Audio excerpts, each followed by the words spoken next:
তুমি যে এখানে বসে বসে কি ভাবছো আমি কিছু বুঝতে পারছি না, ঠিক আছে? বুঝবা না আমি যে এখন কি করব ভেবে পাচ্ছি না।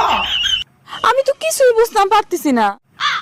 আরে ছাড়ো তো, তোমাকে এত কিছু বুঝতে হবে না, ঠিক আছে? আমি একটা কথা বলি, তো আমাদের বিয়েটা না এবার খুব ধুমধাম করে করব, ঠিক আছে? বাপ রে বাপ, বড় ভাবের কথা কইতেছো দেখি। ঠিক আছে? কি বিশ্বাস হচ্ছে না? আরে চলো না, আজ আমরা দুজন ঘুরতে যাব। না দাদু, আমি এই বিয়েটা করতে পারবো না। মাথা নষ্ট। হ্যাঁ, আমার মাথা নষ্ট, কারণ আমি এখন বিয়ে করতে পারবো না।